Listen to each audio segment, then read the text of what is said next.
ஒரு 200 கிராம் கோதுமை மாவு எடுத்துக்கலாம். அது கூட ஒரு 1/4 ஸ்பூன் ஓமம் எடுத்து இதை வந்து கையில் வச்சு இது போல் நல்லா தேய்ச்சிக்கோங்க.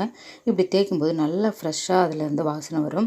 அதையும் மாவோடு சேர்த்துட்டு ஒரு 1/4 ஸ்பூன் மஞ்சள் பொடி சேர்த்துக்கலாம். கூடவே வந்துட்டு பொடியாக கட் பண்ண கொத்தமல்லி தழை, ஒரு 2 ஸ்பூன் எண்ணெய் சேர்த்துக்கலாங்க. இதை சேர்த்துட்டு ஃபஸ்ட்டு நல்லா ஈவனாக கலந்துக்கோங்க. கலந்துட்டு அதுக்கப்புறமா தண்ணி ஊற்றி பிசைஞ்சால் சப்பாத்தி வந்து நல்ல சாஃப்டாக இருக்கும். நீங்கள் ட்ரை பண்ணி பாருங்கள். தண்ணி ஊற்றி நல்லா பிசைஞ்சிக்கலாம். இடையில உப்பு போட மறந்துட்டேன். இப்போ கொஞ்சம் உப்பு சேர்த்துக்கலாம் தேவையான அளவுக்கு. பிசைஞ்சு முடிச்சுட்டு இது போல் தேய்ச்சிட்டு தோசைக்கல்லில் போட்டு எடுத்துக்கலாங்க. கல் நல்லா சூடாக இருக்கணும். 2 வாட்டி இது போல் திருப்பி போட்டுட்டு அதுக்கப்புறம் நீங்கள் எண்ணெய் சேர்த்துக்கோங்க. அப்போ தான் வந்து சப்பாத்தி நல்லா சாஃப்டாக இருக்கும். ஃபஸ்ட்டே சேர்த்துட்டா கொஞ்சம் ஹார்டாக இருக்க மாதிரி இருக்கும். அவ்வளோதான். இது போல் ஸ்பூன் வச்சு லைட்டாக தேய்ச்சிக்கோங்க. நிறைய எண்ணெய் தேய்க்க தேவையில்லை. இந்த மாதிரி சப்பாத்தி செய்கிறதுனால நல்ல உடம்புக்கு ஆரோக்கியம் தான். உங்களுக்கு ஓமம் பிடிக்கல அப்படின்னா நீங்கள் சீரகம் கூட சேர்த்துக்கலாம்.